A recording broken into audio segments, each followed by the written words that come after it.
بسم الله الرحمن الرحيم والصلاة والسلام وبارك على سيدنا محمد النبي وأزواجه أمهات المؤمنين وذريته وآل بيته كما صليت على آل سيدنا إبراهيم في العالمين إنك حميد مجيد. Mes chers frères, assalamu alaikum wa rahmatullahi ta'ala wa barakatuhu. Rabbi shrah li sadri wa yassir li amri wahlul 'uqdatan min lisani yafqahu qawli. Al kiram, depuis quelques semaines, on a commencé quelques épisodes pour parler de Muhammad sallallahu alayhi wa sallam et la vie de Muhammad sallallahu alayhi wa sallam et l'histoire des compagnons de Muhammad sallallahu alayhi wa sallam. Et nous avons essayé d'avancer dans ces épisodes qu'on essaie de chaque samedi, on essaie d'apprendre quelque chose, tout en sachant qu'on avait commencé notre histoire, on l'avait commencé avant même la naissance du prophète sallallahu alayhi wa sallam. On a dit, elle était comment le monde avant l'arrivée de Muhammad sallallahu alayhi wa sallam. Ensuite, on a décrit son enfance, sa jeunesse, son mariage. On avance. Et la semaine dernière, on a discuté des 3 premières années de la vie de Muhammad sallallahu alayhi wa sallam. Ça veut dire de l'âge 40 jusqu'à l'âge 34. Muhammad sallallahu alayhi wa sallam est mort et décédé à l'âge de 63. Donc aujourd'hui, on va parler des 3 ans, encore de 3 ans, encore. Ça veut dire le commencement de ce qu'on appelle l'appel déclaré. Parce que lorsqu'on essaie d'étudier la vie de Muhammad sallallahu alayhi wa sallam, on distingue ce que les savants ils ont distingué, ils ont appelé l'appel silencieux, yani da'wa al-sirriya. Ils ont également distingué ce qu'on appelle al-da'wa al-alaniya, l'appel déclaré. Donc aujourd'hui, Inch'Allah Ta'ala, on va commencer à partir de l'âge de 43 de Muhammad sallallahu alayhi wa sallam. Là où Muhammad sallallahu alayhi wa sallam, il a décidé d'appliquer l'ordre divin dans lequel Allah Ta'ala lui dit « Fasda' bima tomar » « Fasda' bima tomar » ça veut dire annonce ce qu'on t'a ordonné. Fasda' bima tomar. Au début, Muhammad sallallahu alayhi wa sallam, il diffusait son message d'une manière discrète. En fait, la discrétion venait du fait que Muhammad sallallahu alayhi wa sallam, il sélectionnait les gens. Donc il n'adressait pas son message à n'importe qui. Il sélectionnait vraiment les gens, et le but de Muhammad sallallahu alayhi wa sallam, c'était de former une base. Et que cette base sera la base du commencement de l'action. Parce qu'au bout d'un moment, il faut se déclarer à tout le monde. Parce que Muhammad sallallahu alayhi wa sallam, il était conscient qu'il n'était pas envoyé seulement aux gens de la Mecque, mais il était envoyé à tout le monde. L'ampleur du message que Muhammad sallallahu alayhi wa sallam doit transmettre fait que ce n'est pas un message facile. C'est un message en fait qui doit être destiné à tout le monde. Ça veut dire de toutes les couleurs, ça veut dire de toutes les langues, ça veut dire de toutes les horizons. Ça veut dire du nord, du sud, de l'est, de l'ouest, de l'Afrique, de l'Europe, de l'Amérique, les Indiens, tout le monde. Et pas seulement ça, c'est pas seulement la dimension du lieu, mais également la dimension du temps. Muhammad sallallahu alayhi wa sallam n'était pas envoyé seulement pour les gens de son temps. Muhammad sallallahu alayhi wa sallam Muhammad sallallahu alayhi wa sallam était envoyé aux gens de tous les temps. De tous les temps, ça veut dire nous-mêmes, on est concernés bien sûr, et les gens qui viendront l'année prochaine, et les années prochaines, c'est un message pour toute l'humanité. Et en plus, c'est un message également pour Thaqalayn, pour les ins wal jinn. L'ampleur d'un tel message fait que ce n'est pas n'importe qui aura la possibilité de le porter. Muhammad sallallahu alayhi wa sallam, il s'est focalisé sur la constitution de la base. La semaine dernière, on a parlé des 45 personnes premiers qui ont été sélectionnées par Muhammad sallallahu alayhi wa sallam. On a cité comment ils étaient et comment Muhammad sallallahu alayhi wa sallam les avait sélectionnés. On a dit en fait, dans les 45, il y avait 28 hommes et 17 femmes. Déjà, Muhammad sallallahu alayhi wa sallam, il avait compris que ce message, il doit être annoncé aux hommes et aux femmes. Ce n'est pas un message seulement aux hommes. Donc il y avait 28 hommes et 17 femmes. On s'est également posé la question, il y avait des riches ou des pauvres dans les 45 que Muhammad sallallahu alayhi wa sallam avait choisi en premier. Nous avons fait notre recensement et nous avons trouvé que 34 parmi les 45, ils étaient des riches. Des riches. Et les 11, ils étaient soit moyens, soit des esclaves, soit des pauvres. Ça veut dire que Muhammad sallallahu alayhi wa sallam, dans son rang, dans son rang, il y avait des gens forts. Muhammad sallallahu alayhi wa sallam, donc, il ne se cachait pas. Ce n'est pas un jeu de discrétion pour se cacher. C'était pas pour se cacher, mais tout simplement parce qu'il ne divulguait pas le message à n'importe qui. Cela veut dire que ça lui est arrivé de croiser quelqu'un et Muhammad sallallahu alayhi wa sallam ne lui parlait pas du message. Parce que c'est pas lui. Pour l'instant, c'est pas lui. Allah alam, si on était vivant à l'époque, s'il l'aurait choisi. Allah alam. Allah alam. Et en plus, il choisit sur quelle base? Sur la base du bon comportement, akhlaq al-jaïda, d'une bonne position et rujula, et la virilité. Rajul, quelqu'un qui dit une parole, il tient la parole. Donc, nous, si on avait vécu à l'époque de Muhammad sallallahu alayhi wa sallam, à l'époque de Quraysh, Allah alam, parce que chacun il sait, chacun connaît sa valeur. Et en plus, les critères du choix, parce que tu peux me dire, je ne suis pas concerné par cette question parce que c'est bon, le choix a été fait. Non, il ne faut pas qu'on se trompe, parce qu'un deuxième choix sera fait. Un deuxième choix sera fait l'akhira. Au jour du jugement, le choix d'être parmi les compagnons de Muhammad sallallahu alayhi wa sallam et les gens qui vont être avec Muhammad sallallahu alayhi wa sallam au paradis, ils seront également basés sur la même condition. Donc ce n'est pas raté. On a encore l'occasion d'être le sujet du choix de Muhammad sallallahu alayhi wa sallam. On a également dit, parmi les 45, il y avait combien de tribus? Pourquoi je pose la question sur les tribus? Parce qu'au Mecca, la Mecque était composée par des tribus. Donc la semaine dernière, on avait dit que Paris était composé par des arrondissements. Chaque arrondissement avait son maire.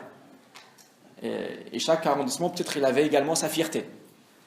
À la Mecque, chaque endroit, il avait son tribu. Et chaque tribu avait son chef. Donc ce n'était pas une seule société, mais c'était plusieurs sociétés dans une seule ville. Donc parmi les 45 personnes, les 45, ils étaient tous du même tribu, sachant que Muhammad sallallahu alayhi wa sallam, son tribu s'appelle Qabilat Bani Hashim, le tribu de Bani Hashim. Le nombre de tribus qui étaient représentées dans les 45 personnes qui ont suivi Muhammad sallallahu alayhi wa sallam, c'était 16. 16 Qabila étaient représentées dans les fidèles de Muhammad sallallahu alayhi wa sallam. Donc on a tout compris en fait. S'il vous plaît, il y a quelqu'un qui a une tourane qui bloque tout le monde là. Alors en fait, il y a une tourane qui bloque tout le monde. De quelle couleur? C'est pas dans le parking là qui bloque. Alors, donc, s'il y a quelqu'un parmi nous qui bloque, avec sa voiture, Allah khalikum, qui fasse un petit effort et qui se lève et qu'il dégage sa voiture. A priori, il n'est pas ici. Allah alam. C'est le noir, hein? C'est quoi la tourane et la Tourane. C'est le noir, non? C'est le noir? De quelle couleur? C'est pour les Tunisiens, je crois pas.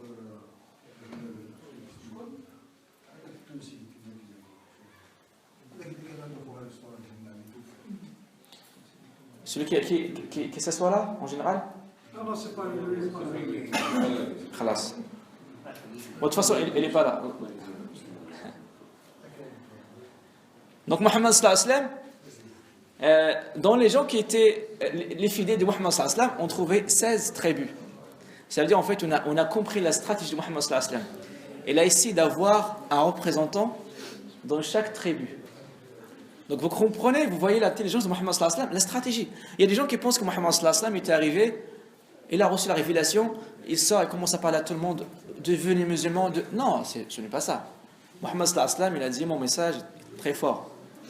En plus, si vous vous rappelez, avant la révélation, on a parlé de ça dans les premiers épisodes, la préparation que Muhammad sallallahu alayhi wa sallam avait eue pendant sa vie. Le commerce, la signification du commerce, berger, signification du berger, l'orphelin. Donc tout ça lui a appris des qualités qui lui ont rendu digne de porter ce message. Donc ça veut dire quoi? Ça veut dire quoi? Les 16 tribus étaient représentées parmi les fidèles de Muhammad sallallahu alayhi wa sallam. Ça veut dire que Muhammad sallallahu alayhi wa sallam, il s'infiltrait. Il s'infiltrait tout simplement. Il essaie de mettre une personne infidèle partout.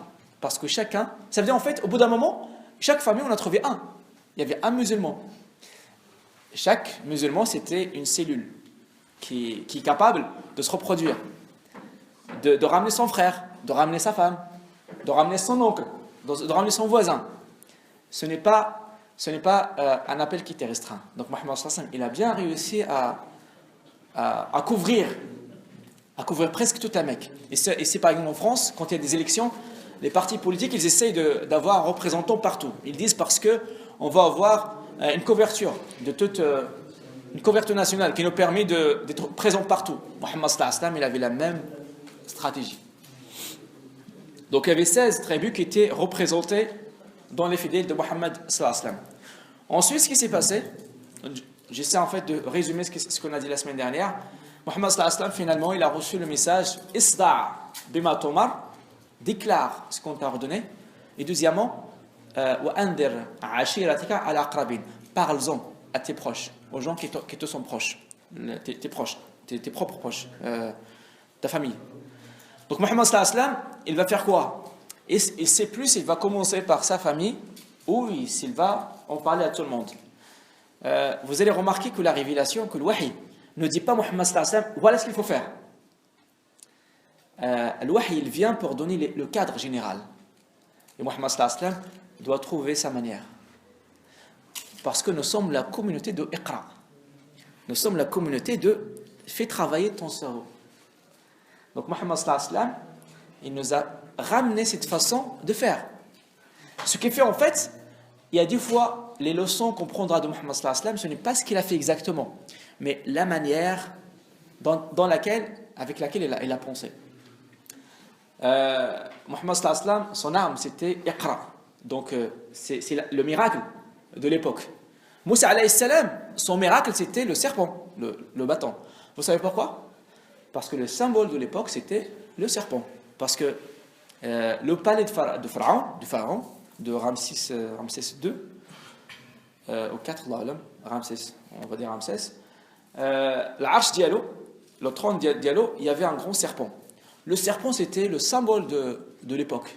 Le serpent, c'est pour ça que Sidna Moussa, il est venu avec quelque chose qui va défier le serpent, le symbole. Aujourd'hui, le symbole d'aujourd'hui, c'est la technologie, c'est la science, c'est l'ilm. C'est pour ça que Mohammed sallallahu alayhi wa sallam est venu avec quelque chose qui va défier le contexte actuel. Iqra, lis la science, la réflexion, la stratégie. À l'époque, il n'y avait pas ça. Avant Mohammed sallallahu alayhi wa sallam, il n'y avait pas ça. Mais cette époque, c'est l'époque de Iqra.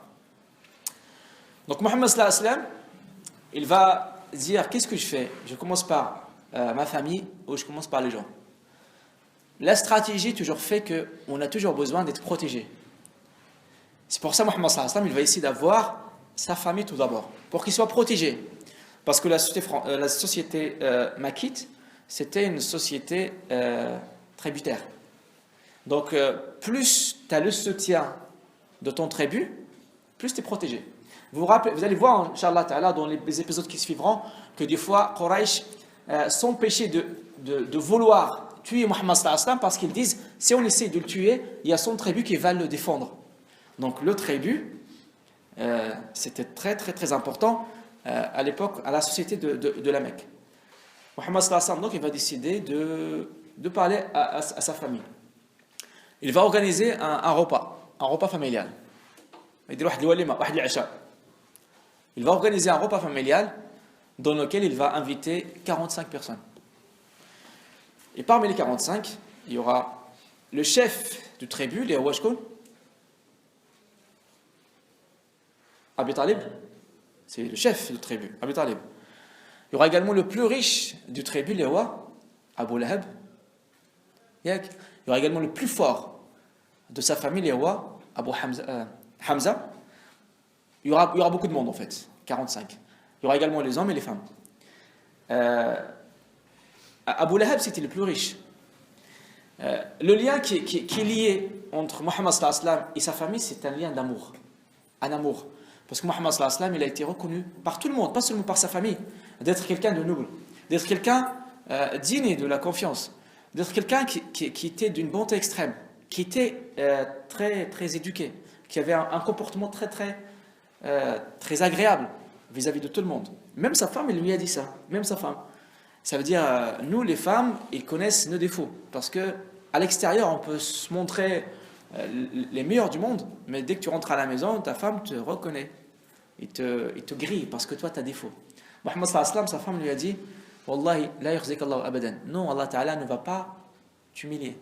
Parce que tu es quelqu'un qui fait ça, tasil rahim, te rend visite à tes proches, t'aide les pauvres, t'aide celui qui subit une injustice, que des bonnes qualités. Et même sa femme, Aïcha, lui a dit, lorsqu'on a demandé à Aïcha, il était comme Muhammad sallallahu alayhi wa sallam, elle leur a dit, wa kana khuluquhu al-Qur'an. Sa moralité, c'était le Coran. Son moral, c'était le Coran. Donc, il était aimé par sa famille. Il va inviter toute la famille, il va manger, tout le monde va manger. En plus, Muhammad sallallahu alayhi wa sallam était généreux. Donc, j'imagine que c'était un festin. Makla, Tallah fi Mzian. Et Abu Lahab, en fait, c'était le plus riche de la famille. Et c'est lui qui s'inquiétait le plus du message de Muhammad sallallahu alayhi wa sallam. Muhammad sallallahu alayhi wa sallam, il leur dit, dites la ilaha illallah. Dites la ilaha illallah, ça veut dire descendre l'asnam. Ça veut dire en fait, il n'y a plus personne qui viendra faire le pèlerinage à la Mecque. Ça veut dire en fait que notre tribu, nos accords qu'on a avec les tribus du péninsule arabe, ils seront rompus. Ça veut dire que notre commerce sera en danger. Abu Lahab, lui, il pensait plus commercial, plus économique. C'est pour ça en fait, il n'était pas trop à l'aise avec le message de Muhammad sallallahu alayhi wa sallam. Muhammad sallallahu alayhi wa sallam va donner à manger à tout le monde.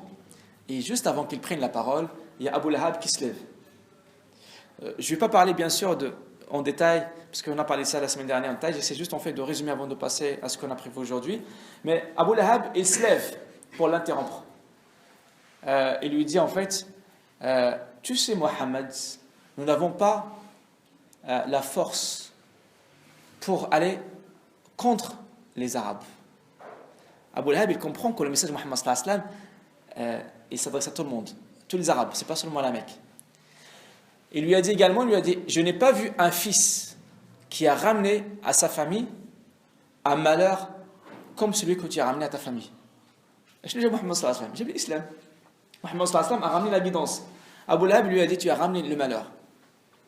En plus, Abu Lahab il a dit, ô Abu Talib, ya Bani Abdul Muttalib, ô Bani Hashim, yani, amsiko, tenez cette main, tenez cette bouche, la femme de Muhammad sallallahu alayhi wa sallam, faites taire Muhammad et bloquez sa main avant que Quraysh soit votre ennemi. Muhammad sallallahu alayhi wa sallam, il a vu que l'ambiance n'était pas au top. Il a vu que ce n'était pas le bon moment pour diffuser le message. Il n'a rien dit. Il a laissé tout le monde partir. C'est impossible que Muhammad sallallahu alayhi wa sallam cherche le conflit dès le début. Il laisse les gens partir. Ça veut dire, Muhammad sallallahu alayhi wa sallam, il a essayé de faire quelque chose et ça n'a pas marché. Donc, la leçon qu'on va en tirer, c'est que nous également, on peut faire des choses qui ne vont pas marcher. Et si ça n'a pas marché, ce n'est pas la fin du monde. Parce que même Muhammad sallallahu alayhi wa sallam a fait quelque chose qui n'a pas marché. Et ça ne rabaisse pas de Muhammad sallallahu alayhi wa sallam. Le fait que Muhammad sallallahu alayhi wa sallam a fait quelque chose qui n'a pas marché, ça ne le rabaisse pas. Au contraire, ça montre que c'est un homme. Ça montre qu'il y a quelqu'un qui fait des efforts. Parce que si je vous dis c'est quelqu'un qui a des miracles et rien qu'il touche des choses, les solutions sont là, vous allez me dire, bon, c'est quelqu'un qui a des miracles. Pourquoi un tel estime pour cette personne? Parce qu'il a ses miracles. Parce que ce n'est pas lui qui a fait ça. Mais si je vous dis que Muhammad sallallahu alayhi wa sallam n'avait pas des miracles, comme les miracles de Moussa alayhi salam et les miracles de Nuh alayhi salam, et que tout ce qu'il a fait par son propre effort, et son intelligence, et sa patience, et sa foi en Allah Ta'ala, là vous allez aimer Muhammad sallallahu alayhi wa sallam. Donc Muhammad sallallahu alayhi wa sallam, il a essayé de faire la première tentative, ça n'a pas marché. Les gens partent, personne ne va se convertir. Qu'est-ce qu'il va faire Muhammad sallallahu alayhi wa sallam? Ça n'a pas marché, on va refaire. C'est pas grave, on va refaire. Et une deuxième fois, il va encore inviter tout le monde. Cette fois-ci, est-ce qu'il va inviter Abu Lahab ou non? Il va l'inviter. Parce que Muhammad sallallahu alayhi wa sallam n'aime pas diviser les familles. Même si tu as un problème avec ton oncle, essaie toujours de tisser les liens. Même si tu as un problème avec une tante qui est jalouse, toi tu dis elle est jalouse, essaye toujours de t'approcher à elle. Parce que Muhammad sallallahu alayhi wa sallam a fait la même chose. Parce qu'Allah Ta'ala nous a ordonné de maintenir les liens familiaux. Donc Muhammad sallallahu alayhi wa sallam va inviter une deuxième fois toute la famille. Ils vont encore manger tous. Mais cette fois-ci, avant qu'Abu Lahab parle, c'est lui qui va se lever. Muhammad sallallahu alayhi wa sallam, pour prendre la parole. Parce que celui qui commence, il n'y a personne qui va l'interrompre. Il va faire un discours, Muhammad sallallahu alayhi wa sallam, Alhamdulillah, asta'inuhu wa astaghfiruhu wa astahdi. Je demande son soutien, je demande sa guidance. Il commence à appeler les gens qui étaient là, un par un. Ya Abi Talib, anqid nafsaka min an-nar. Oh Abi Talib, sauve-toi de l'enfer. Ya Abbas, anqid nafsaka min an-nar. Et en fait, il appelle les grands de sa famille. Et à chaque fois, il leur dit, sauvez-vous de l'enfer. Et finalement, il s'adresse à sa fille, Fatima. Oh Fatima, fille de Mohammed, sauve-toi de l'enfer et demande-moi tout ce que tu veux. Demande-moi mon argent, ma fortune, tu auras tout ce que tu veux. Mais ne me demande pas de te sauver si tu n'es pas musulmane. Je ne peux rien faire pour toi. C'est un discours très très long que Mohammed sallallahu alayhi wa sallam avait annoncé. Et là, c'est la première fois que les gens de la Mecque ils entendent un tel discours. Et en fait, à ce moment-là, il y a Abi Talib qui va se manifester. Pour ceux qui avaient assisté à au deuxième épisode, on avait parlé du moment où Mohammed sallallahu alayhi wa sallam allait perdre son grand-père, qui était Abd al-Muttalib. Abd al-Muttalib était en train de mourir. Dans l'agonie de son décès, il était en train de mourir. Il y avait Mohammed sallallahu alayhi wa sallam, il avait quel âge à l'époque? 8 ans. 8 ans. Et à côté, il y avait également Abi Talib, qui était le fils de Abd al-Muttalib. Mohammed, c'était le petit-fils d'Abd al-Muttalib. Abd al-Muttalib, il va dire à son fils, il lui a dit, occupe-toi bien de mon fils. Prends soin de mon fils. Donc là, c'était quand Mohammed sallallahu alayhi wa sallam avait 8 ans. Donc c'est comme si Abi Talib, lorsqu'il a écouté le message de Mohammed sallallahu alayhi wa sallam pendant le repas familial, lorsqu'il s'est rappelé du testament de son père, et là il se lève.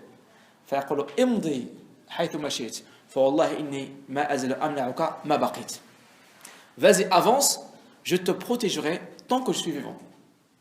Abu Lahab, il va se lever pour dire Wallah inna la sawa. Il va dire c'est une honte. Il va encore redire la même chose, tenez sa main et fermez sa bouche avant qu'il prenne d'autres personnes. Parce que lui, il avait cru que Mohammed sallallahu alayhi wa sallam a pris avec lui Abi Talib. Non, il n'a pas pris Abi Talib parce qu'Abi Talib, il ne va pas être musulman, il ne va pas se convertir, mais quand même, il va avoir sa protection. Et lorsque le chef d'un tribu te protège, ça veut dire que tout le tribu te protège, parce que tout le monde écoute le chef. Donc là, Mohammed sallallahu alayhi wa sallam, il a gagné la protection de la famille. Ça veut dire maintenant, il peut passer à autre chose. On peut se demander, pourquoi demander la protection de la famille? Pourquoi il ne dit pas, moi j'ai la protection d'Allah? Parce qu'il faut toujours faire l'asbab. Il faut toujours faire l'asbab. Parce que bien sûr, la protection d'Allah, elle est là. Mais la protection d'Allah se manifeste et se concrétise à travers la protection de ta famille. Toi, tu n'as pas d'argent. Tu veux manger.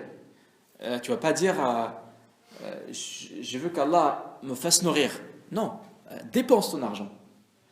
Et c'est Allah Ta'ala qui t'a donné ce qu'il faut pour que tu puisses acheter à manger. Cherche pas que le soutien d'Allah Ta'ala vienne par miracle. Mais fais l'asbab. Une fois que tu fais l'asbab, c'est Allah Ta'ala qui va compléter. Donc Mohammed sallallahu alayhi wa sallam, à ce stade, il a gagné la protection de la famille. Un grand exploit. C'est un très très grand exploit. En plus, la famille de Mohammed sallallahu alayhi wa sallam, c'est pas n'importe quelle famille. La famille de Mohammed sallallahu alayhi wa sallam, c'est les descendants d'Ibrahim alayhi salam, déjà. C'est-à-dire qu'il a un très très grand respect à la Mecque. Et pas seulement à la Mecque. Dans le péninsule arabe, il avait un grand respect. Dans la famille de Mohammed sallallahu alayhi wa sallam également, il y avait Hashim. Hashim, c'était lui qui avait fait la négociation entre les Perses et les Byzances afin de faire en sorte que le commerce international de l'époque passe par la Mecque. Ça veut dire que toute la richesse de la Mecque, c'était grâce à au grand-père de Mohammed sallallahu alayhi wa sallam. Dans la famille de Mohammed sallallahu alayhi wa sallam également, il y a Abdul Muttalib. Abdul Muttalib, c'était lui qui avait creusé la puits de Zamzam. Zamzam. Hein? Abdul Muttalib. هو اللي احفر عبد المطلب نعم. Mais il n'a pas creusé, c'était pas le premier en fait, parce que Zamzam existait déjà, mais il y a eu des catastrophes naturelles, il y avait des inondations, il y avait pas mal de choses qui ont fait que Zamzam il s'est recouvert. Donc Abd al-Muttalib, il l'a recreusé, il l'a refait. C'est-à-dire en fait il y a une reconnaissance de tout le monde à cette famille. C'est-à-dire que Mohammed sallallahu alayhi wa sallam maintenant il est protégé. Mais Mohammed sallallahu alayhi wa sallam il ne va pas s'arrêter à cela. Il va dire maintenant on a eu la protection, on va essayer d'avoir quelqu'un d'autre. Il leur a dit maintenant que vous me protégez, y a-t-il quelqu'un parmi vous qui va me suivre? Hamza il était présent. Hamza il va juste baisser sa tête. Ça veut dire ce n'est pas moi. Safiya qui sera l'une des pieuses, elle aussi elle était là, mais également il va juste baisser sa tête. Tout le monde va baisser sa tête, donc il n'y a personne. Il y avait un petit garçon qui va se manifester par innocence, d'une spontanéité. Il dit Ana atba'uka ya Muhammad. C'était qui? C'était Ali ibn Abi Talib.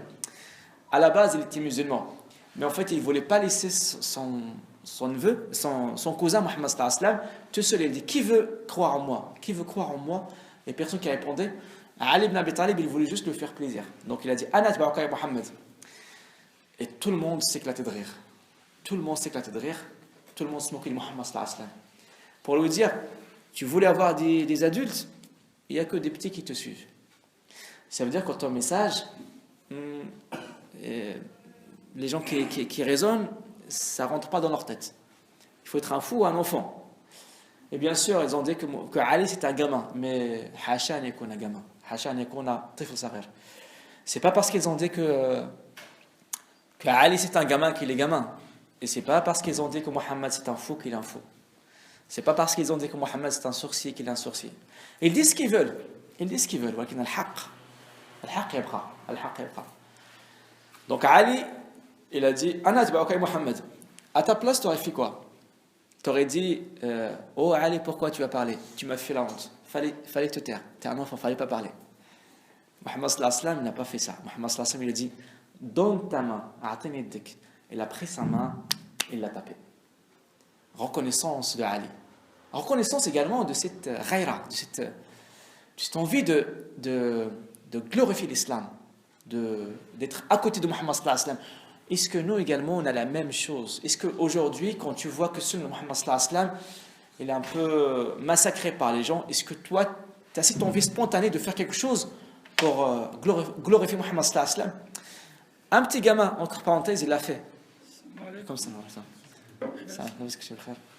un petit gamin, il l'a fait, entre parenthèses. Toi, aujourd'hui, tu es grand, tu ne l'as pas fait. Tu vas le faire, Inch'Allah. Mais pourquoi j'essaie toujours de faire une extrapolation? Parce que, mes chers frères, on n'est pas là pour raconter des histoires. Le but, c'est pas seulement raconter une histoire. Le but, c'est de raconter l'histoire et de tirer des leçons. Comme ça. Et de tirer des leçons.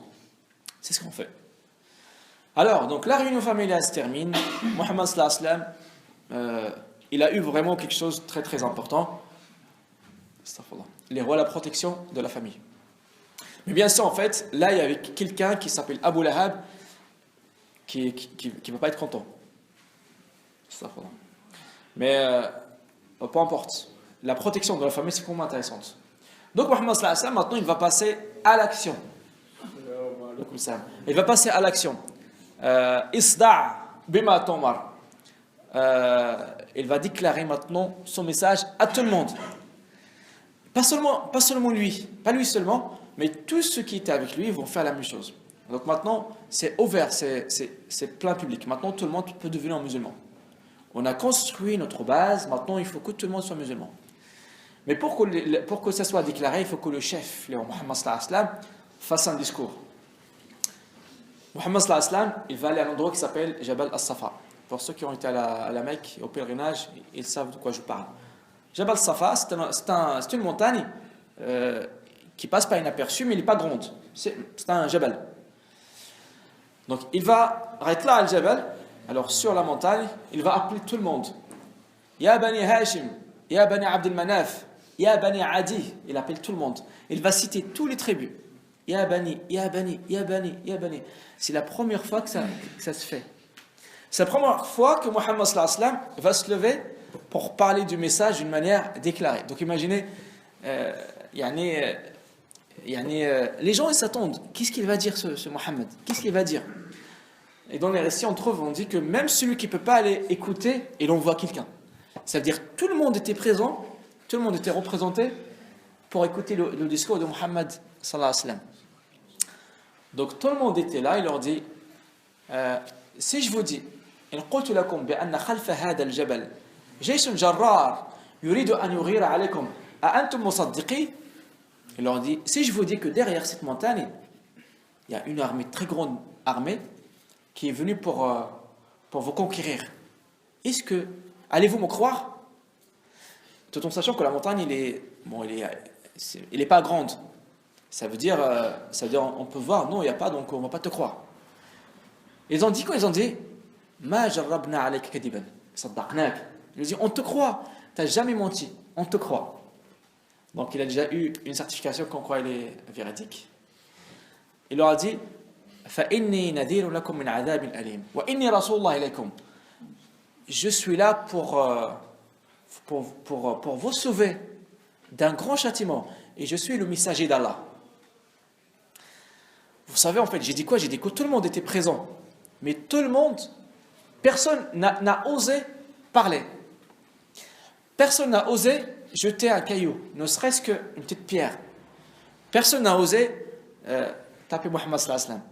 Personne n'a osé, ne serait-ce qu'à dire un mot pour l'insulter, ne serait-ce que juste que pour l'interrompre.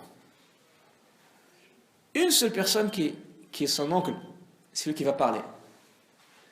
Il lui dit allez hada jama'atana, c'est pour ça que tu nous as réunis? Tabban laka sa'il al-yawm, pire sois-tu. Il l'a insulté. Il a juste dit un mot, mais il est très très très grave ce qu'il a fait. Vous allez me dire il a rien fait, il a juste dit un mot, il est parti. Non. Muhammad sallallahu alayhi wa sallam vient d'une famille très respectueuse. Personne ne pouvait le toucher. Mais le fait que Abu Lahab l'a touché, ça a encouragé tout le monde à le toucher. Ça veut dire en fait celui qui a ouvert la porte d'insultes et de torture et de maltraitance de Muhammad sallallahu alayhi wa sallam, c'est Abu Lahab. Donc Abu Lahab, il n'a pas seulement insulté Muhammad sallallahu alayhi wa sallam. Abu Lahab, il a commencé quelque chose et tout le monde l'a suivi derrière. Parce que personne n'a osé le faire. C'est pour ça qu'il a mérité qu'une sourate descende pour parler de lui. Tabbat yada Abi Lahab wa tab. Ma aghna anhu maluhu wa ma kasab. Sayasla naran dhat lahab. Wa imra'atuhu hammalat hatab fi jidha hablum masad. Pire Abu Lahab, tabbat yada Abi Lahab. Wa ma kasab. Est-ce qu'il détient? Ma aghna anhu maluhu wa ma kasab. Son argent va lui servir à rien. Et tout ce qu'il détient, sayasla naran dhat lahab. Il ira à un feu avec flamme. Et sa femme porteuse de bois, je vais expliquer plus tard ce que c'est porteuse de bois. Sur son cou, un fibre, une corde en fibre. Hablun min masad. Donc la gravité de l'action d'Abu Lahab, ce n'est pas dans le fait d'insulter Muhammad sallallahu alayhi wa sallam, mais c'est dans le fait qu'il a encouragé les gens à le faire. C'est-à-dire, tous ceux qui insultent le genre de Muhammad sallallahu alayhi wa sallam, c'est adjalhum ala Abu Lahab. Celui qui ont dessiné Muhammad sallallahu alayhi wa sallam, Charlie Hebdo et compagnie, bien sûr, ils ont leur péché, mais leur péché et vice-versa. Si tu fais un bien, tous ceux qui vont faire le bien ensuite, ça sera dans ton panier. Si tu fais un mal, tous ceux qui vont te suivre après, malheureusement, c'est dans le panier de la personne qui le fait. Donc, la gravité, c'était ça. Donc, à partir du moment où Abu Lahab il a osé faire ça, Ah, les gens ils ont dit, ah, donc en fait on peut le faire. Donc tout le monde commence à le faire. On va essayer de parler de sortes de tortures que Mohammed sallallahu alayhi wa sallam a vécu. Et le destin de Mohammed sallallahu alayhi wa sallam, il va maintenant parler à tout le monde, dans les marchés, dans les souks, dans les marchés. Donc, à chaque fois qu'il y a un rassemblement, il arrive et parle aux gens. Qulu la ilaha illallah tuflihu. Dites la ilaha illallah, vous gagnerez. Qulu la ilaha illallah tadkhulu al-jannah. Dites la ilaha illallah, vous allez gagner le paradis. Qulu la ilaha illallah tadinu laha bikum al-arab. Tadinu lakum biha al-arab wa tadfa'u lakum biha al-ajam al-jizya. Dites la ilaha illallah, vous allez être supérieur sur tous les arabes et même les non-arabes vous paieront en jizya. En fait, Mohammed sallallahu alayhi wa sallam, il prévoit ce qui se passera ensuite. Parce que finalement, tous les Arabes, ils ont été réunis par les Qurayshites, les Makkites. Et même les Perses et les Byzances, qui n'étaient pas des musulmans, ils donnaient al-jizya. Al-jizya, c'est quand tu es musulman, quand tu vis dans un pays musulman et tu n'es pas musulman, tu payes une taxe. Vous allez me dire c'est injuste. Non, c'est pas injuste. Parce qu'en fait, le jizya, c'est l'équivalent de la participation militaire. Parce que dans la société musulmane, quand on fait le jaysh, quand on fait notre armée musulmane, quand on fait le jihad, on prend avec nous que les musulmans. On fait le jihad. Et cette armée va protéger tout le monde. Ça veut dire même les juifs qui habitent avec nous, ils seront protégés. Même les chrétiens qui habitent avec nous, ils seront protégés. Mais les chrétiens et les juifs ne vont pas participer à cette armée. Leur participation sera une taxe qui sera calculée en fonction de leur situation sociale. Parce qu'à l'époque de Omar ibn Khattab, on a un peu arrêté al-jizya. Et en plus de ça, on a même donné zakat aux non-musulmans, aux non-dos sadaqa. Donc al-jizya n'a jamais été une injustice. C'est une participation à la cause nationale. Une participation à la défense nationale. Donc on se défend, il y a ceux qui vont défendre avec leur âme et leur corps, parce qu'ils vont faire la guerre, il y a d'autres qui n'ont pas le droit de participer, et vont donner une participation. Donc Mohammed sallallahu alayhi wa sallam leur a dit, dites la ilaha illallah, vous gagnerez. Dites la ilaha illallah, vous régnerez les Arabes. Et les non-Arabes vous paieront al-jizya. Il y avait un qui le suivait à chaque fois, le roi Abu Lahab. Abu Lahab, il suivait Mohammed sallallahu alayhi wa sallam à chaque fois. À chaque fois que Mohammed sallallahu alayhi wa sallam voit deux personnes, il venait leur parler du message d'Allah. Dites la ilaha illallah, je suis le prophète. Vous allez, si vous êtes musulman, vous allez au paradis, sinon vous allez à l'enfer. Dès qu'il termine son discours, Abu Lahab, il vient et leur dit, vous connaissez celui-là? C'est mon neveu, je suis son oncle. C'est un faux, ne le suivez pas. Les gens disent, oui, c'est son oncle, donc il le connaît mieux que nous, non, on ne va pas le suivre. C'est très dur quand ça vient de ton oncle. C'est très dur quand ça vient d'un proche. Peut-être si ton voisin le fait ou quelqu'un d'autre le fait, ça passe crème, ça peut passer. Mais quand ça vient d'un proche qui est censé te protéger, là ça fait mal. Là ça fait mal. Donc Mohammed sallallahu alayhi wa sallam, à chaque fois qu'il parle avec quelqu'un, il y a un qui vient pour dire, n'écoutez pas Mohammed, c'est un fou. Ou alors écoutez si vous voulez, mais c'est un fou. Donc il gâchait le travail de Mohammed sallallahu alayhi wa sallam. C'est pour ça en fait, Tabbat yada Abi Lahab wa tab, ma aghna anhu mal maksab, il était là pour signaler la gravité de l'acte. Et subhanallah, c'est comme une mélodie. Même les enfants peuvent la réciter. C'est comme si Allah Ta'ala voulait que ça soit une leçon éternelle qui nous suivra pendant toute la vie. Tabbat yada Abi Lahab wa tab. Essayez d'apprendre ça à vos enfants. Vous allez voir que votre enfant, il la récitera. C'est très très simple. Comme Tabbat yada Abi Lahab wa tab, ma aghna anhu mal maksab. C'est pas pour chanter, c'est pas pour lire, mais pour se rappeler d'un homme qui avait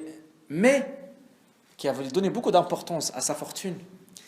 Il a laissé de côté le haqq, qui a préféré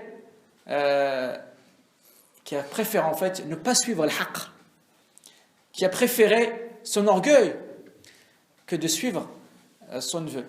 Vous allez me dire qu'il ne l'aime pas. Non, Abu Lahab, il aime Mohammed sallallahu alayhi wa sallam. Mohammed sallallahu alayhi wa sallam, à sa naissance, Abu Lahab, il a fait un grand repas, il a invité tout le monde. Il l'aime. Mais maintenant, c'est le commerce de Abu Lahab qui est en danger. Donc c'est pour ça, non. je t'aime, ya Muhammad, mais non, la ilaha illallah, non, non. Parce que si je dis la ilaha illallah, je gâche mon commerce. Donc là, se suivront les actions contre Muhammad sallallahu alayhi wa sallam. Il y avait des gens qui le gâtaient, en fait, dès qu'il passe Muhammad sallallahu alayhi wa sallam, il prenait du sable et il jetait le sable sur son visage de Muhammad sallallahu alayhi wa sallam. Muhammad sallallahu alayhi wa sallam, il haït leurs bras, il passe, il les insulte pas. Muhammad sallallahu alayhi wa sallam, il sort le matin, la femme de Abu Lahab lui a mis la poubelle devant sa porte. Avec son balai, il passe le balai, il dit: Oh Quraysh, c'est quoi ce voisinage? Ma hada al-jiwar ya Quraysh. Il avait toute la raison pour prendre la poubelle et la remettre devant la maison de. Mais il ne fait pas ça. Muhammad sallallahu alayhi wa sallam, c'est notre prof, c'est notre exemple. Oh Quraysh, mais c'est quoi ce voisinage? C'est tout.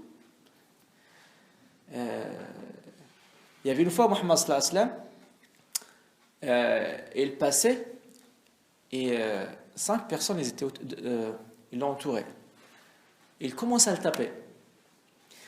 Commence également à le tirer En fait, vous savez, quand on essaie un petit peu de déconner, un petit peu de tirer les gens par-ci, par-là, donc en fait, il le poussait. Il jouait de Muhammad sallallahu alayhi wa sallam. Vous vous rendez compte qu'est-ce qui est arrivé à Muhammad sallallahu alayhi wa sallam pour qu'aujourd'hui, qu'on soit musulman? Muhammad sallallahu alayhi wa sallam était entouré par 5 personnes qui le poussaient, chacun le poussait à l'autre. Et Abu Bakr Siddiq, il arrive, il leur dit: vous torturez un homme pour le simple crime et de croire et de dire la ilaha illallah. Ataqtuluna rajulan yaqulu rabbi Allah. Vous voulez tuer un homme qui, par le simple crime qu'il a fait, c'est qu'il dit la ilaha illallah. Les gens, ils ont laissé Muhammad sallallahu alayhi wa sallam, ils ont tabassé Abu Bakr Siddiq, ils l'ont mis par terre, ils l'ont tapé. Il y avait un mécréant qui était trop acharné contre l'islam. Il s'appelle Uqba ibn Ma'ith. Uqba ibn Ma'ith, il a même pris ses chaussures, il frappait Abu Bakr Siddiq sur son visage. Les Sahaba, ils ont dit, lorsqu'on avait Muhammad sallallahu alayhi wa sallam, lorsqu'on avait Abu Bakr Siddiq, son visage était plat. On n'a même pas reconnu son nez, du reste du visage, parce que tout était gonflé. Ils l'ont tapé, jusqu'à ce qu'il s'évanouisse.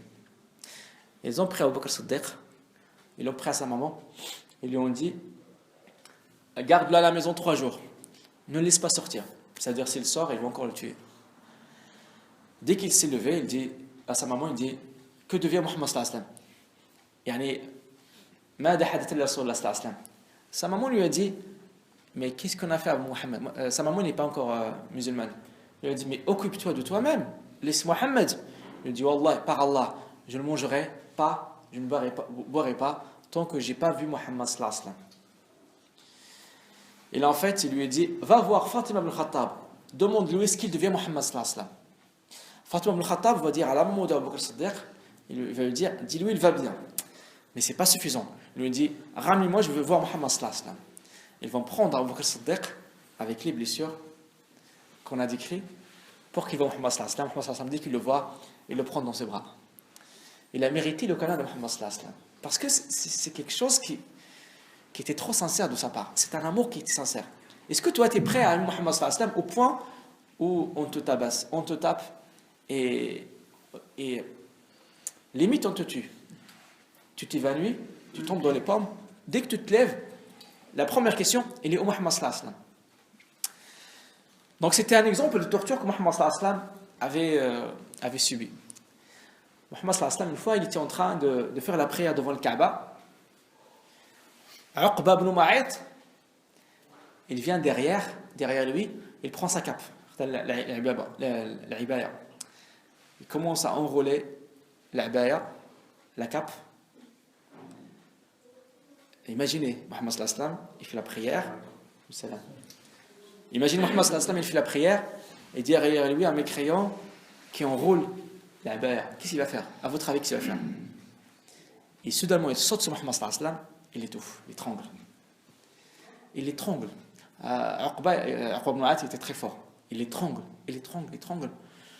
Jusqu'à ce que Fatima arrive pour pousser Uqba ibn Ma'ith en pleurant. Muhammad sallallahu alayhi wa sallam nous dit: La takhafi ibnati, ne pleure pas ma fille. La tabki ibnati, fa inna Allah nasirun abaki. Allah Ta'ala va me glorifier. Ne pleure pas. Vous voyez en fait ce que Muhammad sallallahu alayhi wa sallam a subi. Et nous, on prend l'islam par la légère. On le prend à la légère. Ce même Uqba ibn Ma'id, il a vu un chameau qui est mort. Il a vu également que Muhammad sallallahu alayhi wa sallam est en train de faire la prière. Shaitan, comment il lui a rempli sa tête. Il a dit quoi? Il a dit c'est l'occasion. Il a ouvert le ventre du chameau, il a pris les boyaux du chameau, il les a mis sur la tête de Muhammad sallallahu alayhi wa sallam. Vous voyez à quel point il était acharné. Uqba ibn Ma'id. Il était acharné d'un tel point qu'il faisait des choses que personne n'a osé faire. Muhammad sallallahu alayhi wa sallam était prosterné, il y avait les boyaux et tout ça sur sa tête. S'il se lève, c'est un problème parce qu'il se lève, il aura ça sur son visage, sur son corps. Il va rester comme ça jusqu'à ce que sa fille Zainab vienne pour dégager les boyaux sur Muhammad sallallahu alayhi wa sallam. Je ne dis pas les boyaux d'un menton. Ce n'est pas les boyaux d'un mouton. C'est les boyaux d'un chameau. C'est vraiment une quantité. On appelle ça en arabe Salah Jazor. Mais ce qui est bizarre dans l'histoire, c'est que Uqba ibn Ma'id, un jour, il va écouter le message de Muhammad sallallahu alayhi wa sallam. Vous imaginez, Uqba ibn Ma'id, il va devenir musulman. Uqba ibn Ma'id, c'était l'ami intime de Abu Jahl. C'est l'ami intime de Abu Jahl. Uqba ibn Ma'id, il va écouter au message de Muhammad sallallahu alayhi wa sallam. Muhammad sallallahu alayhi wa sallam lui proposera d'être musulman. Uqba ibn Ma'id, qui a fait toutes ces conneries, va devenir musulman. Mais il l'a fait au moment où Abu Jahl n'était pas présent. Abu Jahl était absent, était en voyage. Et pendant l'absence de Abu Jahl, Abu Ma'id, Uqba ibn Ma'id, il sera musulman, il va se convertir. Il va commencer à être musulman comme tout le monde. Et soudainement, Abu Jahl reviendra du voyage. C'est son copain, c'est son ami intime. C'est comme si toi, tu as un ami, vous travaillez ensemble, chaque soir tu l'appelles, tu passes un entretien, tu l'appelles, tu veux te marier, tu l'appelles. À chaque fois, c'est vraiment son ami intime. Abu Jahl, il arrive. Abu Jahl, c'était la tête de la mécréance à la Mecque. Abu Jahl, il arrive, il a appris que son ami intime est devenu musulman. Il lui a dit, j'ai appris que tu étais musulman. Il lui a dit, bah écoute, je ne te parlerai pas tant que tu n'as pas craché sur le visage de Muhammad sallallahu alayhi wa sallam, de Rasul. Vous savez ce qu'il a fait? Il a été craché sur le visage de Muhammad sallallahu alayhi wa sallam. Il est déjà musulman. Il s'est déjà converti à l'islam. Mais son amour à Abu Jahl, pour lui, était plus fort que la guidance de Muhammad sallallahu alayhi wa sallam. Il frappe à la porte de Muhammad sallallahu alayhi wa sallam. Muhammad sallallahu alayhi wa sallam ouvre la porte. Il lui crache sur le visage. Pour gagner la satisfaction de Abu Jahl. Fini Abu Jahl là-bas, c'est pour ça qu'il y a un verset coranique qui parlait bien de ça. Il dit en fait, وَيَوْمَ يَعَضُّ الظَّالِمُ عَلَى يَدَيْهِ يقول يا ليتني لم اتخذ فلانا خليلا يا ليتني سلكت مع الرسول سبيلا يا ليتني لم اتخذ فلانا خليلا لقد أضلني عن الذكر بعد إذ جاءني. Le jour où l'injuste, ça parle de Uqba.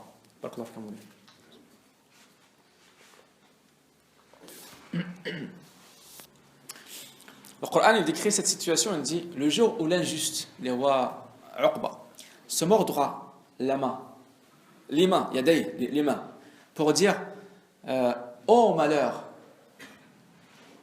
j'aurais dû suivre Mohammed, oh malheur, j'ai suivi Fulan Khalila, j'ai suivi Abu Jahl, il m'a égaré après que j'ai eu la guidance. Ce verset parle de Uqba ibn Ma'id.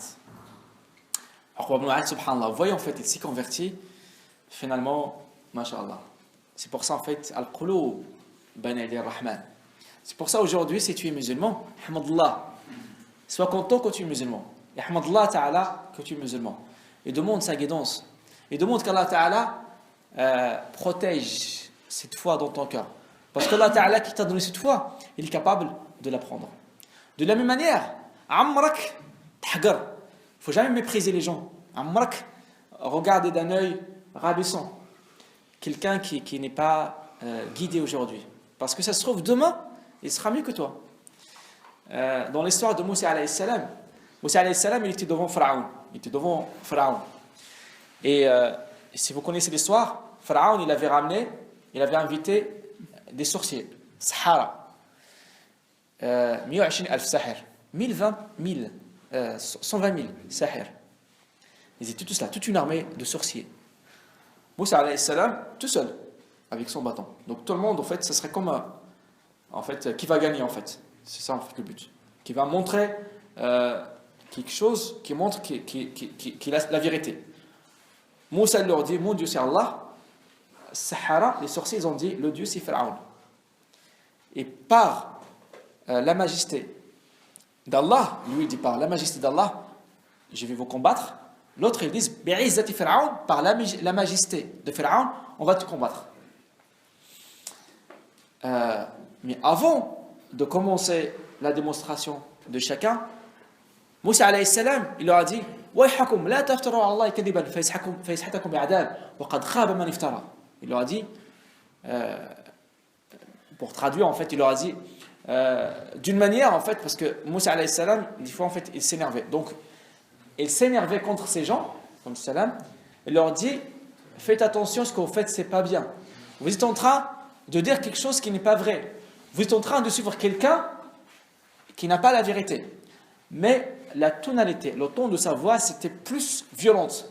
Il était un peu violent dans ses propos envers ces gens.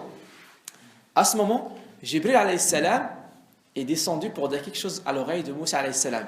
Il lui a dit quoi? Il lui a dit Rifqan bi awliya'illah. Il lui a dit un peu de clémence envers les élus d'Allah. Moussa alayhi salam, il dit quoi les élus d'Allah? On parle de qui là? Les élus d'Allah. Les sorciers, c'est des élus d'Allah. Comment ça se fait? Et bien sûr, ce qui va se passer, dès que les sorciers vont voir le bâton de Moussa se transformer en serpent, ils vont tous se prosterner, ils vont dire, nous croyons au Dieu de Moussa alayhi salam. Donc jamais mépriser quelqu'un qui est à côté, qui boit de l'alcool. Jamais mépriser quelqu'un qui ne fait pas la prière. Ça se trouve, demain il va faire la prière, il sera mieux que toi. Da'ilo. Essaye de faire en sorte de le faire venir à la mosquée. Essaye d'être son ami, parce que des fois l'amitié peut changer les idées. Vous voyez, Abu Jahl, par son amitié, il a réussi à égarer Uqba ibn Ma'it. Donc toi, avec l'amitié, que tu tisseras, Inch'Allah, avec quelqu'un qui est égaré, tu pourras le faire venir à l'islam.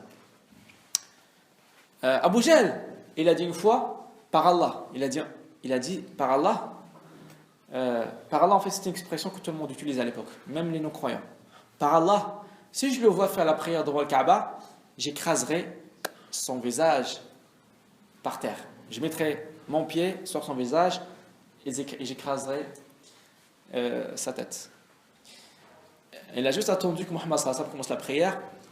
Elle s'approche et soudainement, il recule en fuyant, en courant. Les gens lui ont dit, t'as peur ou quoi? Il leur a dit, en fait, j'ai vu qu'il y avait une rivière de feu qui allait me brûler. Si je m'approche, je serai violé et je serai brûlé. Là, on peut se demander pourquoi là il y a le miracle, mais pas pendant Uqba ibn Abi Ma'it. Parce que là, c'est vraiment l'émulation qui concerne quelque chose qui est très très symbolique, qui est le visage. Vous savez ce que c'est? Écraser le visage de quelqu'un, ça veut dire rabaisser l'image de quelqu'un. Allah Ta'ala n'acceptera pas que l'image de son prophète soit rabaissée. Et de la même manière, Allah Ta'ala n'acceptera pas que ton image à toi soit rabaissée.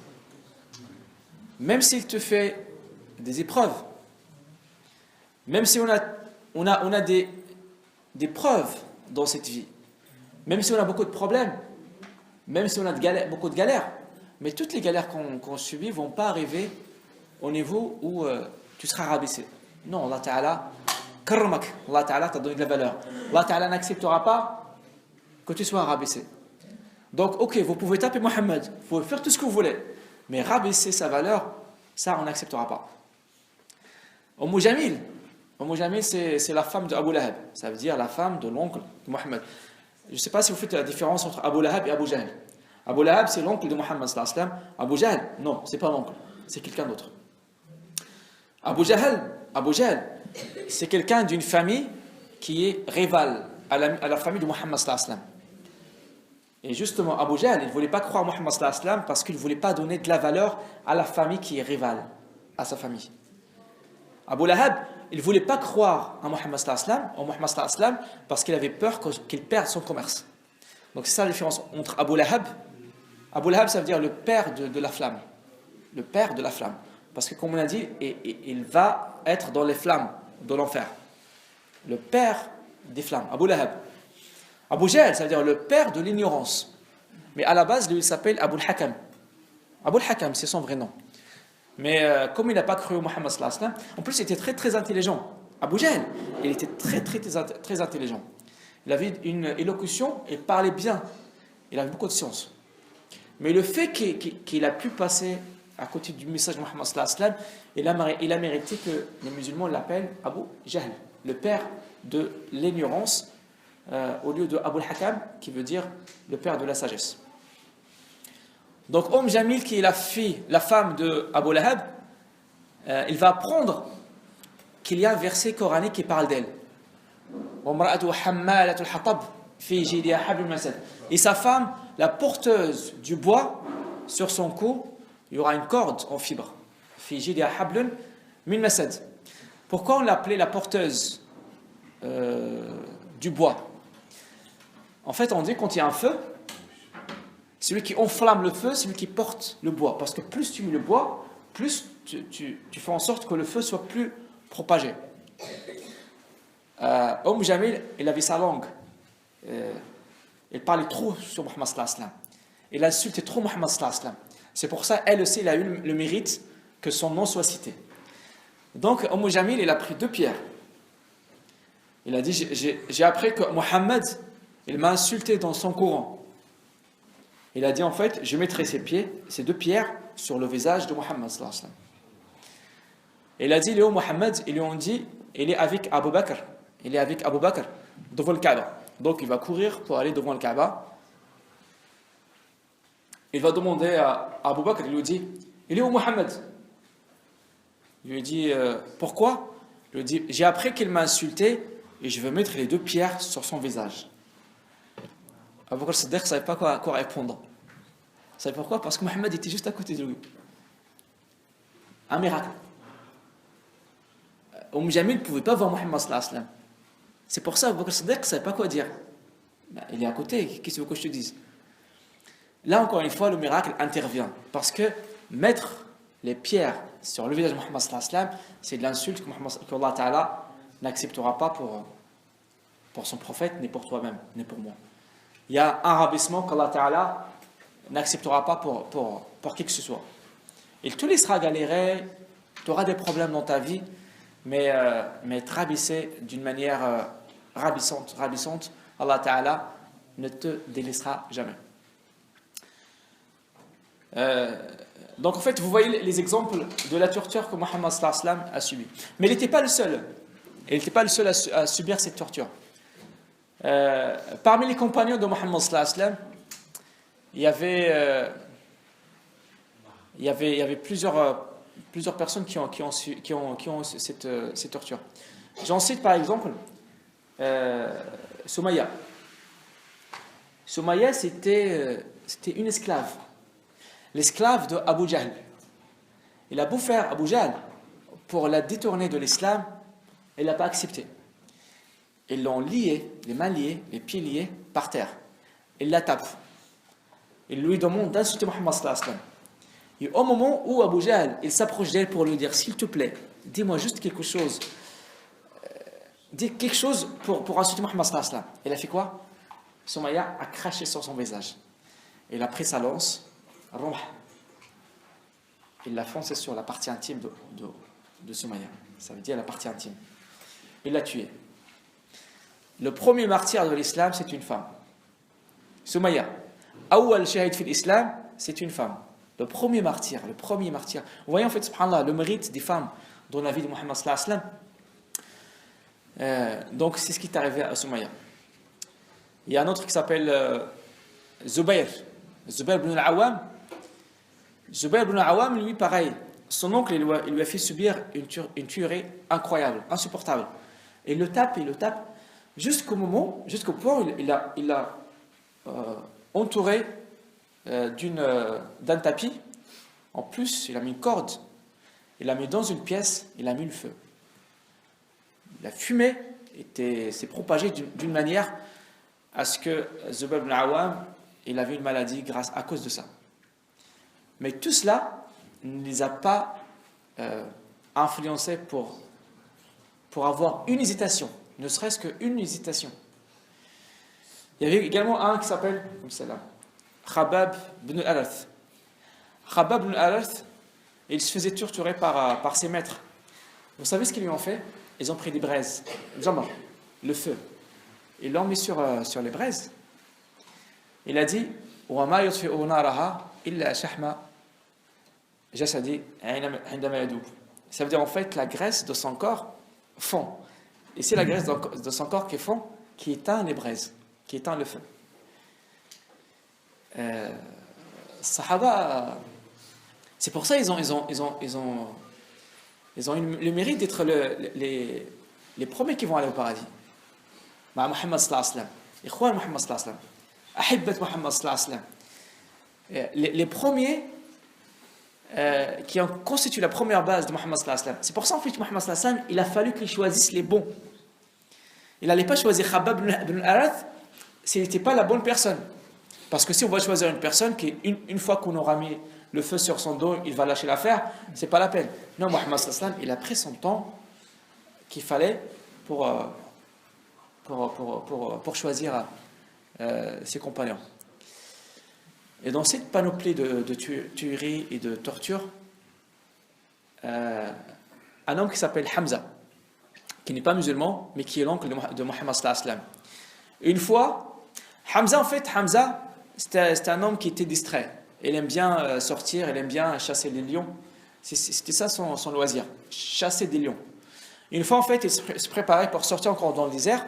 Une femme qui lui dit « Tu chasses des lions et tu laisses ton neveu se faire massacrer par Abu Jahl. » Donc là, on lui a parlé de son neveu. « Il ne faut pas toucher mon neveu. » Il lui dit « Ah, ils l'ont torturé ?» Il lui dit « Tu savais pas ?» Et là, en fait, il a lâché l'affaire. Il est parti devant le Kaaba. Il arrive, en fait, il a pris sa lance, sa flèche, Sahm. L'arc, son arc. Il a pris l'arc. Avec l'arc, il a tapé Abu Jahl. Il lui dit, c'était fort, rends-la à moi. Tu oses insulter Mohammed et je suis avec lui? Ça veut dire, je suis avec lui, ça veut dire, c'est mon neveu. Et là, en fait, il y a un qui était là, il dit, ah, toi aussi, tu es musulman? Toi aussi, tu as cru à Mohammed? Il a dit, oui, et alors? Qui m'empêchera? En fait, c'est pas vrai. Mais en fait, par fierté, il a dit, oui, moi aussi, je suis musulman. Et qui m'empêchera? Donc, tout le monde était sur le choc de savoir que Hamza, il est musulman. En fait, il n'est pas musulman.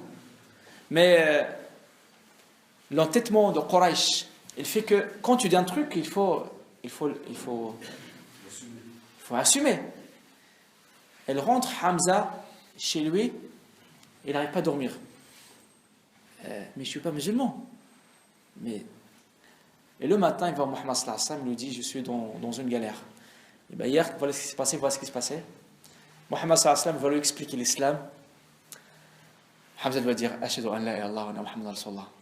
Il lui dit, même avant d'être musulman, à chaque fois que je ravageais, à chaque fois que je sillonnais le désert, en voyant la longueur du désert et le ciel, je savais que ça n'a pas été fait sans Dieu. Je savais qu'un Dieu existe. L'islam de Hamza, c'était un grand cadeau que les musulmans ils ont eu. Ça veut dire en fait, dans les vagues de la torture, Hamza il vient comme un premier cadeau. Il y a un deuxième cadeau qui va arriver, c'est Omar ibn Khattab. Omar ibn Khattab, c'était un homme qui était responsable de la négociation de Quraysh. J'avais parlé la semaine dernière des spécialités dans Quraysh. Il y avait une famille qui était spécialisée dans la guerre. C'était la famille de Khalid ibn Walid. Il y avait une famille qui était spécialisée dans l'hospitalité.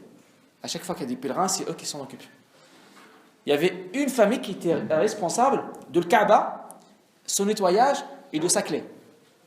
Il y avait une famille qui était responsable de la négociation. Donc à chaque fois qu'il y a un problème avec les autres, avec d'autres tribus, celui qui gérait la négociation, c'était la famille de Omar, et précisément c'était Omar.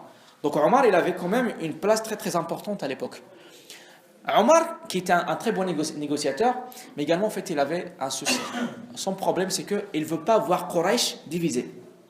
Lorsque Muhammad sallallahu alayhi wa sallam est venu pour partager une religion, il y a des gens qui sont musulmans et des gens qui ne sont pas musulmans. Omar, il n'a même pas essayé de comprendre ce que c'est l'islam. Mais en fait, lui, il a vu que Quraysh, que la Mecque commence à se diviser. Donc c'est pour ça qu'il s'est mis contre Muhammad sallallahu alayhi wa sallam. Donc il y avait une serveuse, une esclave, de Omar qui va se convertir. Il a su qu'elle était convertie, il va commencer à la taper, il va même la mettre par terre, elle la tape très fort. Et à un moment, cette femme lui a dit, t'as vu Omar, à quel point tu es essoufflé, à quel point tu es fatigué? Moi je ne suis pas fatigué. Et là, Omar, il commence à se dire, oh là là, c'est trop fort là. Mais c'est quoi cette religion qui fait de cette faible femme une personne plus forte? Omar, c'est un homme qui est très fort. Omar, lorsqu'il montait sa monture, son cheval, ses pieds arrivaient par terre. Il était très fort. Juste pour vous dire à quel point il était plus fort et que le fait de voir la résistance de cette femme l'a bouleversé. Omar ibn Khattab, il a dit je ne vais pas laisser Mohammed propager cette religion de séparation. Parce que pour lui, on sépare. On fait de la Mecque deux sociétés. Lui, il ne veut pas ça. Et il le suivait partout. À chaque fois que lui, comme Mohammed sallallahu alayhi wa sallam, il parle avec quelqu'un, s'il n'y a pas Abu Lahab, il y a Omar. Omar, il essaie d'écarter les gens. Vous imaginez Omar, il était très fort, gigantesque. Au Kbir, quand il pousse les gens vraiment, ils s'en vont. Donc Mohammed sallallahu alayhi wa sallam, il ne pouvait pas diffuser son message. Qu'est-ce qu'il fait Mohammed sallallahu alayhi wa sallam? Il sort la nuit pour diffuser son message. Et même la nuit, il y a Omar qui vient. Mohammed sallallahu alayhi wa sallam lui dit, Omar, tu ne me laisses pas ni le jour ni la nuit. Mais Omar, il n'avait pas une haine contre Mohammed sallallahu alayhi wa sallam. Il avait juste une haine contre le principe de la séparation. Un jour, Mohammed sallallahu alayhi wa sallam était en train de faire la prière devant le Kaaba. Omar, il passait, et là, il a entendu Mohammed sallallahu alayhi wa sallam réciter le Coran al-Karim. Il a dit, c'est l'occasion de savoir de quoi il s'agit. Donc, et en plus, il a dit, c'est l'occasion d'écouter son quelle me voit. C'est Mohammed sallallahu alayhi wa sallam, il était en train de lire le Haqqa. وَمَا هُوَ بِقَوْلِ شَاعِرٍ. Yani, dans le Haqqa, c'est pas la parole d'un poète. C'est pas la parole d'un prêtre. C'est la révélation du Tout-Puissant. Donc c'est ça en fait les versets de l'Haqqa. Donc Omar écoutait le message, écoutait Mohammed sallallahu alayhi wa sallam qui était en train de lire. Il a dit quoi? Il a dit, ah, ça c'est la poésie. هذا شعر. Subhanallah, au même moment où il a dit ça c'est la poésie, Mohammed sallallahu alayhi wa sallam, il arrive au passage où il disait, ce n'est pas une poésie. Omar il dit, ah, Kahin, c'est un prêtre. Mohammed sallallahu alayhi wa sallam dit, et ce n'est pas la parole d'un prêtre. En fait, Omar, il cogitait, il parlait tout seul. Mais en même temps qu'il parle, Mohammed sallallahu alayhi wa sallam répondait à sa réponse. Il a dit, c'est quoi donc? Allah Ta'ala dit, Mohammed sallallahu alayhi wa sallam dit, Tanzil min Rabbil Alamin, révélation du maître de l'univers. Et là, en fait, ça fait encore un coup de pouce au cœur de Omar ibn Khattab. Mais il ne va pas se convertir. Ça vient petit à petit. Bien qu'en fait, il commence à en fait, à croire au message de Mohammed sallallahu alayhi wa sallam, à se dire que peut-être il y a un potentiel, mais le fait de voir qu'il y a beaucoup de musulmans, beaucoup de monde qui se convertissent, ça lui a fait peur. Un jour, il a pris Saif Diallo, son épée, et il a dit, je vais aller tuer Mohammed. Personne ne l'a fait. Il n'y a personne qui a pris l'épée pour aller dire, je vais tuer Mohammed sallallahu alayhi wa sallam. Personne ne l'a fait. En plus, à Omar, on dit en fait, Ida masha asra', ida daraba awja', ida takallama asma'. Quand il marche vite, genre, il fait du bruit. Quand il parle, tout le monde l'entend parce qu'il est très fort. Un charisme, un certain charisme. En plus, il est très très fort. Dans son chemin, il y a un compagnon, un musulman qui cache son islam, qui l'a croisé, il lui a dit, tu vas où? Il y a Aba Hafs. Tu vas où, ya Omar? Il lui dit, je vais tuer Mohammed. Et il n'arrête pas de séparer les maquites. Et là, en fait, ce croyant, il faut qu'il fasse quelque chose. Parce que Omar, il rigole pas. Il faut faire quelque chose. Il lui a dit, eh ben, tu sais, en fait, si tu veux tuer quelqu'un, autant commencer par ta sœur. Il lui dit, quoi? Ma sœur? Pourquoi ma sœur? Il lui a dit, parce que ta sœur également s'est convertie. Ah ouais, ma sœur, donc je commence par ma sœur. En fait, il change la direction, il va aller à la maison de sa sœur. Comme ça là. Il rentre à la maison de sa sœur. Il y aura sa sœur qui s'appelle Fatima bint al-Khattab. Il y aura également une personne dont on a parlé la semaine dernière, Lewa, Saïd ibn Zayd. Saïd ibn Zayd, c'est le mari de Fatima. Il y aura également Khabbab ibn al-Arath. Mais Khabbab ibn al-Arath, il ne fait pas partie de la famille, il va se cacher. Il ne faut pas qu'Omar le trouve ici. Parce que, déjà, d'une, tu es musulman, en plus, tu es ici, il va le tuer. Donc Khabbab ibn al-Arath, il se cache. Fatima, il sera là, et son mari Saïd seront là. Omar ibn Khattab, dès qu'il va arriver, il va lui dire j'ai su que tu t'es converti. Sabati, ça veut dire en fait, tu as perdu la raison. Sabi, tu es devenu gamine. J'ai appris que tu t'es converti. Et là, il lui dit Ara'ayta in kana al-haqqa fi ghayri dinik. On a encore 2 minutes. Vois-tu si la vérité est dans autre chose que dans ta religion? Il la tape jusqu'au point où il a fait saigner son visage.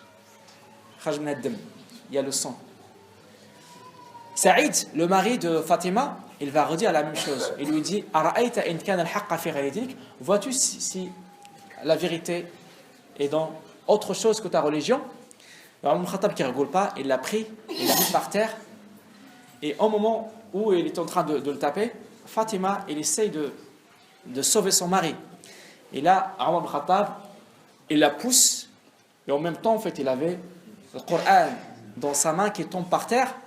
Omar, dès qu'il avait le Coran, il veut le prendre. Il se précipite, elle, Fatima, pour prendre le Coran. Omar Khattab lui dit, donne-moi le Coran. Fatima lui dit, non, je ne te donnerai pas le Coran. Tu es sale. Va prendre une douche rituelle. Irtasil. Omar Khattab, il voulait coûte que coûte lire le Coran. Fatima ne voulait pas. Tu es fort, tu es mon frère, mais non. Le Coran, tu es sale. Tu ne peux pas le lire. Omar Khattab, il va quand même prendre une douche. Inch'Allah ta'ala, on va s'arrêter, Inch'Allah ta'ala. Samedi prochain, Inch'Allah ta'ala, on reprend l'épisode de Mohammed sallallahu alayhi wa sallam. La différence, en fait, c'est que la semaine prochaine sera Ramadan.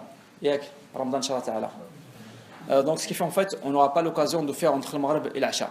Inch'Allah, après l'Asr. Inch'Allah ta'ala, samedi, après l'Asr, on continue. Et en plus de ça, Inch'Allah ta'ala, alors les samedis, on va faire les épisodes de Mohammed sallallahu alayhi wa sallam. Dimanche, ba'd l'Asr, on va parler de Asma Allah al-Husna. Donc samedi sera avec le prophète sallallahu alayhi wa sallam. Le dimanche avec Allah. On va parler de l'Wakil. C'est quoi l'Wakil? On va comprendre ce que c'est l'Wakil. On va parler de l'Khaliq, le créateur. C'est quoi le Khaliq? Est-ce que c'est seulement des noms ou c'est des significations? Qu'est-ce que ça doit faire de les connaître? C'est quoi les choses qu'on ne connaît pas? Voilà, c'est des choses Inch'Allah ta'ala qu'on va essayer de voir Inch'Allah ta'ala la semaine prochaine. اللهم صل على سيدنا محمد النبي وازواجه امهات المؤمنين وذريته وال بيته كما صليت على ال سيدنا ابراهيم في العالمين انك حميد مجيد سبحان ربك رب العزة عما يصفون وسلام على المرسلين والحمد لله رب العالمين.